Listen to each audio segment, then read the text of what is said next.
Hello, welcome to another episode of Table for Us podcast. Before we get started, I want to give all praise and honor as well as glory to God, because without Him, I would not be here where I am. I would not be who I am. So I always want to give Him all the praise and the glory and all the honor, because it is all due to Him. Today, you guys, we are going to be talking about a sensitive topic. Okay, so this topic that we are going to be jumping into is the effects of an absent parent, whether it is a mother or a father, how that affects the child. And I'm going to be I'm going to be speaking from experience, because I've experienced both. I've experienced an absent mother while I was growing up, and I've experienced an absent father. And I have also experienced being the parent, the custodial parent, and the other parent is absent, and seeing the effects that it's had even on my children. Okay, so first let's talk about my own experience. Growing up, now I talk about this in another episode where I'm talking about my mom in one episode and I'm talking about my dad in another episode. So my mother was 15 years old when she had me. After I was born, she turned 16, so she was a teen mom. Back then, it was common that teenagers were having babies, but I shouldn't say common, but it happened a lot. A lot of the people that I knew, their moms were pretty young when they had them. My father at the time was 22 when I was born. He told me he did not know my mother was 15. And when I look at pictures when she was a teenager, not that she was dressing fast, but she definitely looked older and mature. And he met my mom through my aunts, his sisters, who are older than her. So he thought she was the same age as them, at least 18, 19. So anyway, when my grandfather found out that my father was the age that he was, and that his baby girl, his only girl, was with child at a young age, not married and all that stuff, my grandfather, retired Marine, God rest his soul, I guess he did what any father probably would do. He threatened my father. But it wasn't really a threat. He really meant, I'm going to end your life when I catch you, type of stuff. So my father, he left. This is the story they told me. He left and went to, I think, LA, and that's where he went to school and stuff like that down there. Now, when I was about 3 years old, my grandfather went to prison for actually murdering somebody. And at that time, I don't really remember, because I was young, I was 3. I remember like bits and pieces. I don't remember really seeing a lot of my father, and thinking back, it's okay, if my grandfather is in prison, your threat is no longer there. Why are you not here in my life? And I remember seeing other friends or people where I grew up at whose fathers were around, and thinking like, oh, I wish my dad was here. Or when you're in school and they do things for Mother's Day and they do things for Father's Day, and it's like, my dad's not around, but you have me making whatever it was for Father's Day. I felt some type of way. Then I started to feel, okay, does he not love me? What am I? Like, am I not good enough for him to want to be in my life? Did I do something wrong that's making him not want to be in my life? Is it my grandfather's fault? Because even though my grandfather is gone and he's in prison, but my grandfather messed it up for me, that now my dad doesn't want to be around. So there was all these different thoughts and emotions that were going on with me. And I remember one time literally blaming my grandfather, but at the same time understanding as a father where he was coming from, and then shifting that blame back on my father, because it's okay, he had a right to be mad because she was underage. Yeah, you didn't know, but even still, once he was gone, why weren't you there? So as I started getting older, I remember there were times that my dad would come and pick me up for a weekend or something, and I would go over his house, and I could probably just on a couple of hands when I was growing up that I would be at his house. My dad was a very handsome man, and he had a lot of women, not at the same time. It was always, he was in this relationship with this person, then it was this person. I met a lot of his women and wives. He's married a couple of times. And it just always seemed to be about them more than myself or my sister, because I have a sister on my dad's side, and or him making these promises and not delivering. He probably had intentions, but I remember asking him for a hamster, and I don't know why I wanted a hamster. I think it was because we had one in the classroom and I just thought they were cute. I don't know. Don't get me to lying. But anyway, he said he was going to get me this hamster. And he eventually got it for me. But it was years later where it was just like, okay, you told me you were going to do this here. Or you told me you were going to come pick me up here. And you didn't do it. So as I started growing up, and even still to this day, the effect of that, right? One, had me looking for love in all the wrong places. I'm looking for that male figure protector to love me. So I was looking for that in my relationships when I got older. And then I would push them away because I would think that they're going to abandon me the way that my dad did when I was growing up. So I had this, I don't know, it was crazy where it's almost like a self-sabotage in a sense, where it was like, oh, before you leave me, I'm gonna break up with you type of thing. So I had that going on early on in my relationship with my older kid's dad.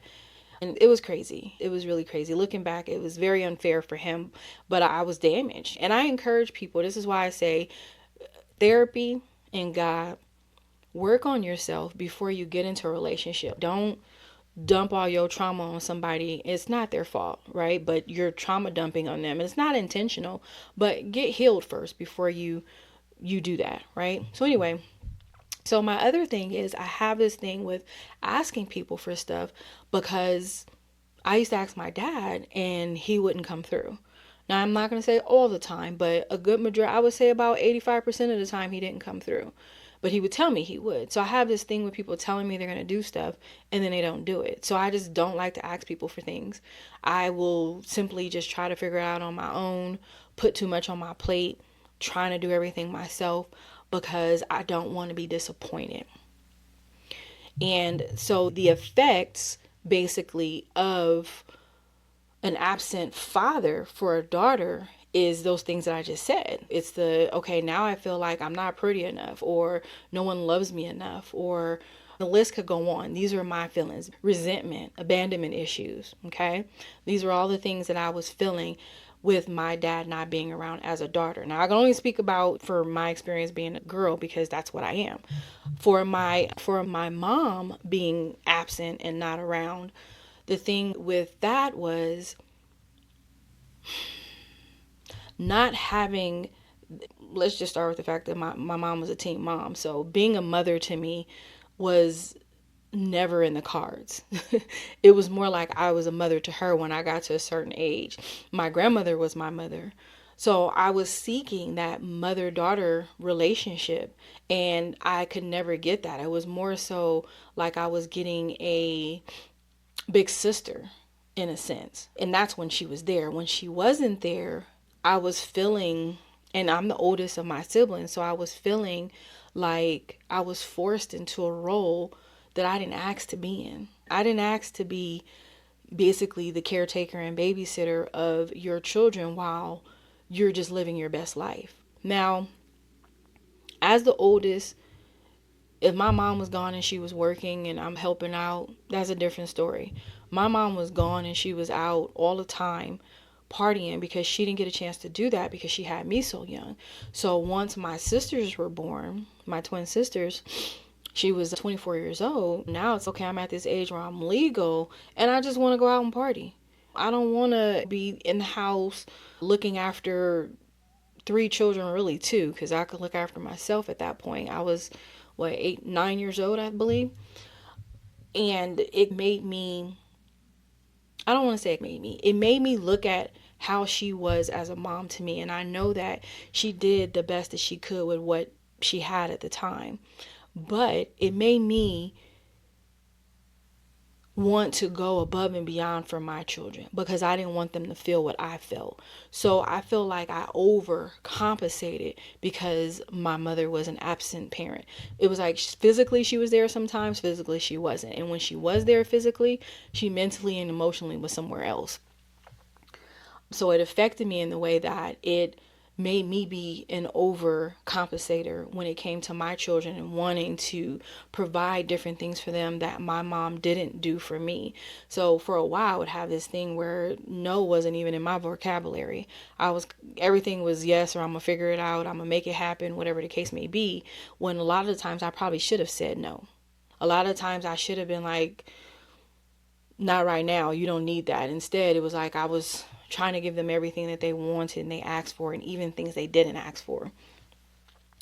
So those were my things. And then just not having that, okay, I could call my mom, I need to ask her some questions because I need to know about X, Y, and Z.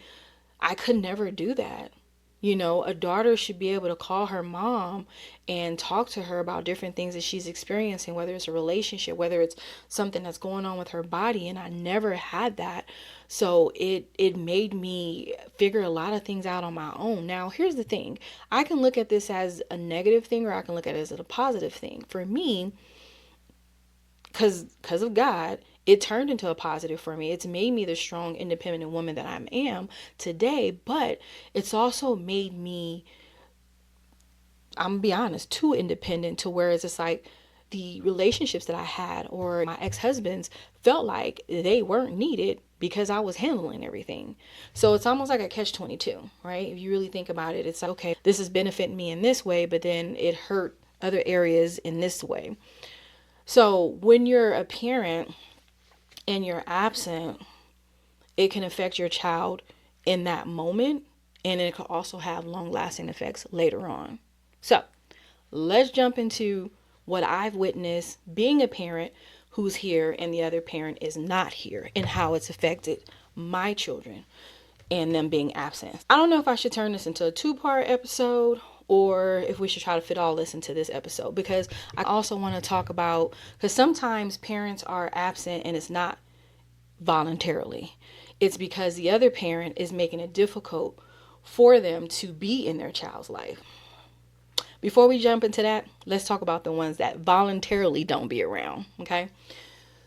Now, and because I'm the mom, I'm more so going to talk about the absent fathers being a parent. And then I'll also talk about an absent mom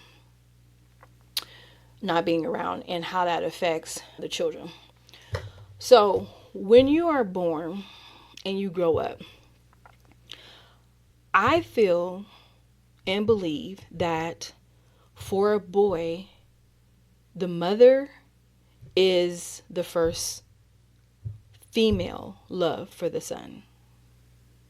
For a girl, her first male love is her father. Right? Okay. Stay with me here.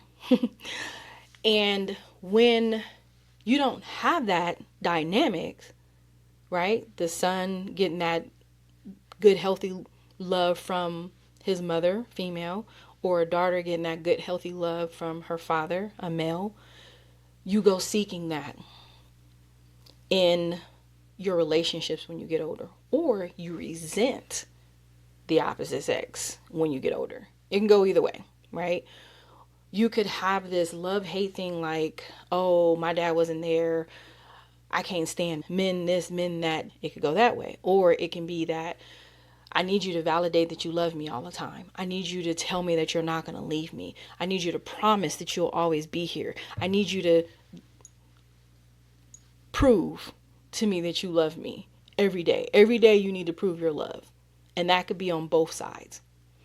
Now, being a mother who has sons and daughters, I've seen the effect on both levels with my children. I'm just talking about my older children, for their fathers being absent. Now, my eldest, he's actually, I would say for the most part, because he's a very quiet man. He doesn't really talk about his feelings that much.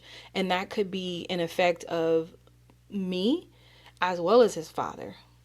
You know, my overcompensating, him being the oldest and being a boy, and me and my idea of how a boy should be raised. I had no idea. We was learning this as we went along. So his father not being around, it was like, okay, men are supposed to be tough. Men are not supposed to cry. Men is supposed to this and that. This is what I'm assuming and thinking.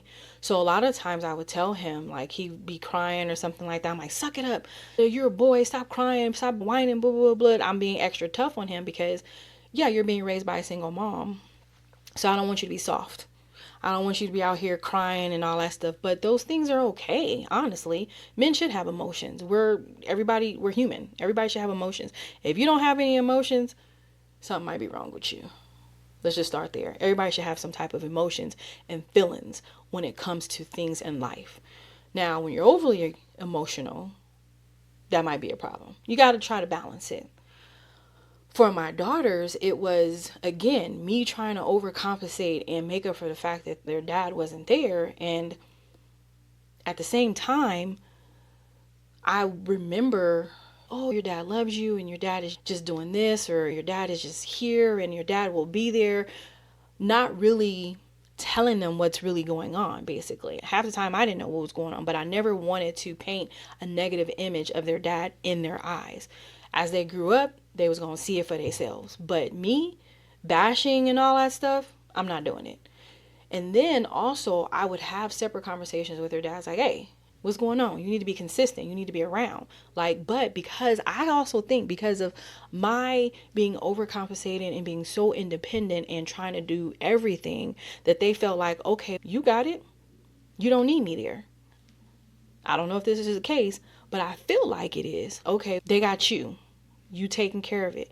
They got everything they need because you're providing it. So it made them feel like they didn't need to be there. I've never told them they didn't have to be. I've never told them that I didn't want them to be. Now, I did tell them I don't want to be with you, but that has absolutely nothing to do with you being a parent to your child. So I can say that it got to a point where it did turn into a sense of resentment, at least for my girls, where it was just like, okay, I don't like you. You don't care about me. You don't love me. I don't want to talk to you, blah, blah, blah. And when I saw it getting to that point, and all my children could tell you this, that I've asked them all the same question.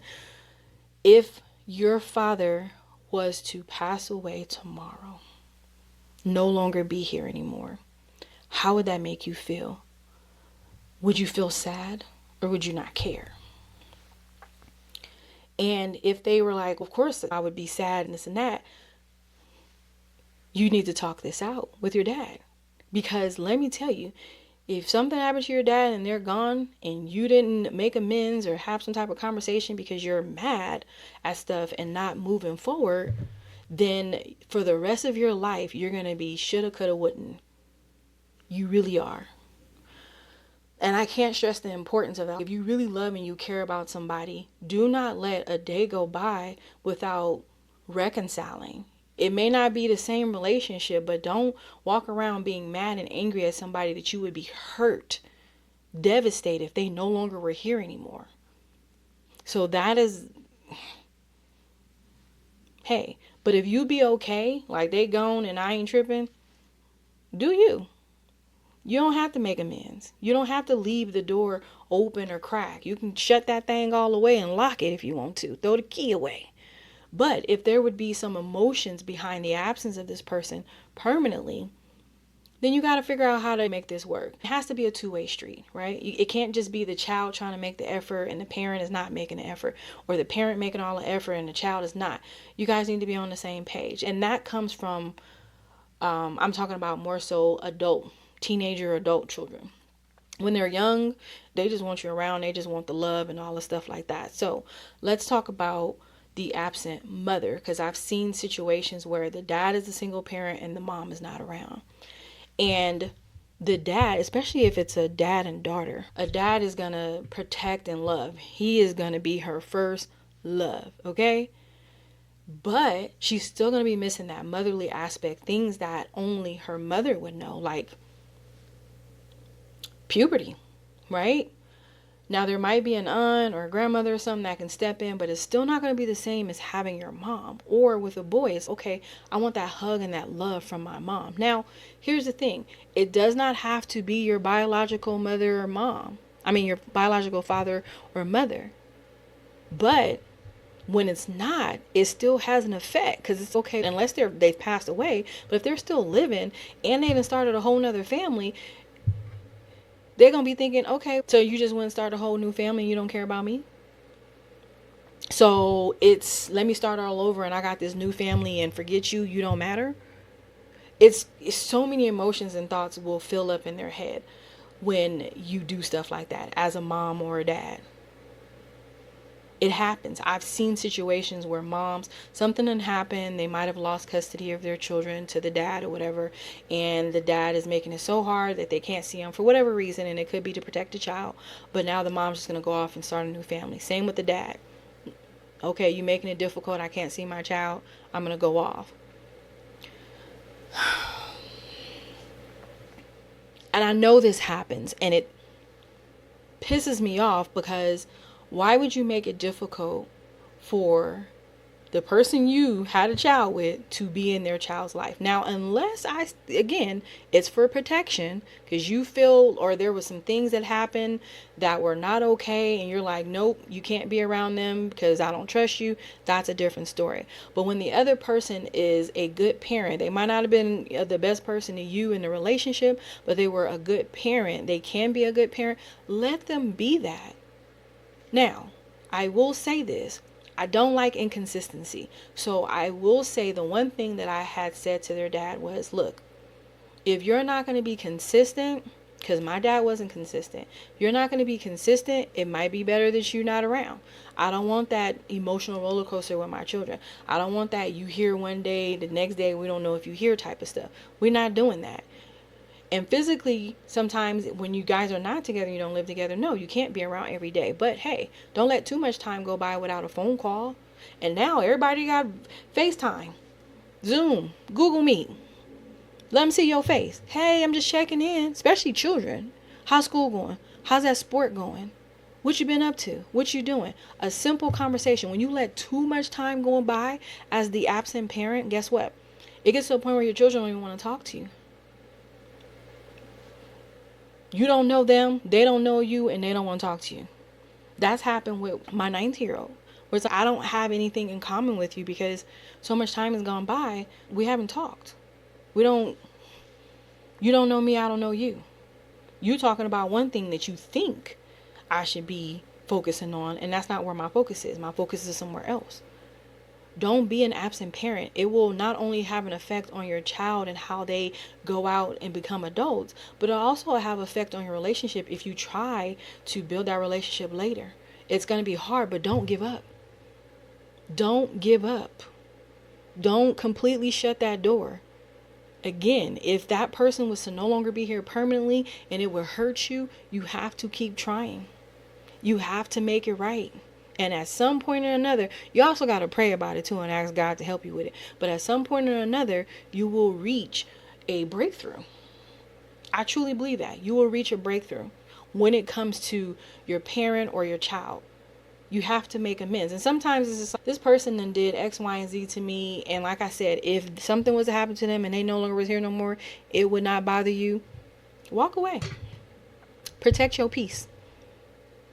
And sometimes you have to take a break and do that anyway. I support it.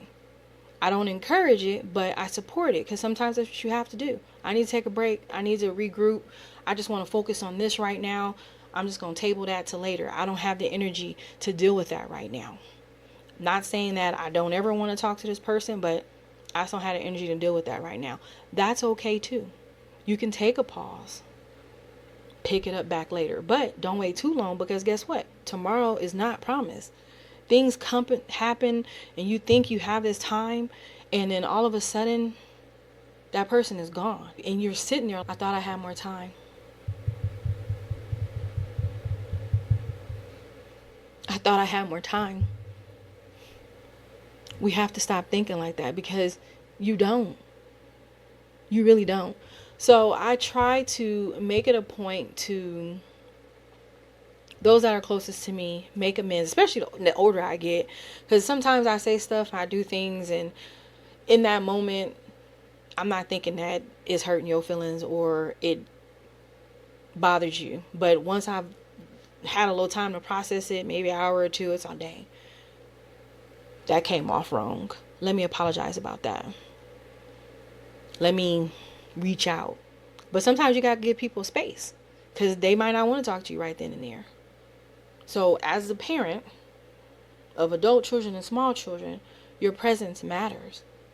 You are the person who is shaping, when they're children, you are shaping who they're going to be as an adult. Now, you may train them, raise them, teach them all these things, and they go completely opposite. But at least you was there. At least you was present. At least you showed up. At least you were consistent. They can't say that you weren't. When you're consistent, you're there and you're present, you did your job. All they want to do is see you're there. My 10-year-old and my 11-year-old, I'll never forget when I had my 9 to 5, I was working from home, and which I loved because it gave me so much flexibility to actually be present. There was an assembly. It was the end of the year assembly, and it's where they give out honor rolls and bringing your graded up awards and so forth. And I don't know if I told him I wasn't coming or anything. I don't know, but I saw him when they came out. He was looking. And as soon as he locked in and he saw me, the biggest smile went on his face. And he just got to waving. He was so excited. And it just made me feel like, to me, I'm like, this is no big deal. Like, he's getting a certificate. Not like that, but it wouldn't matter if I was there or not. But it did matter. And it mattered to me. Also, that I was there and he was able to see that I was there. That I was present as his mom. We got to do better as parents because these children are the next generation. And if we're absent and we're not there and we're not contributing to their upbringing and so forth, it could make or break them. It could go either way, right? In most cases, it probably become a negative situation, or it could force them into being an even better adult. I'm not a better adult. I'm not a better mom than what I had. But I'm striving to be every day a better version of who I was yesterday. I'm learning. Every day is a learning experience for me. With my eldest son, even though I'm the oldest of my siblings and I had that motherly instinct that kicked in when he was born, he was literally my trial baby on how to actually be a parent to my own child. Because I couldn't call my mom and say, hey, blah, blah, blah, blah. My godmom didn't have any children. So I'm calling like my cousins, I got my aunts and stuff like that. But I really wanted to have that conversation with my mom. To be able to mom to mom have that conversation about nursing and postpartum and all of these things that I experienced and I went through alone. I couldn't call my mom. And another thing I want to point out is it doesn't matter what stage in life that you're in. You matter as a parent in your child's life. From the time that they're little up until they're an adult, you play a significant role. Don't feel like, oh, they're grown, they don't need me.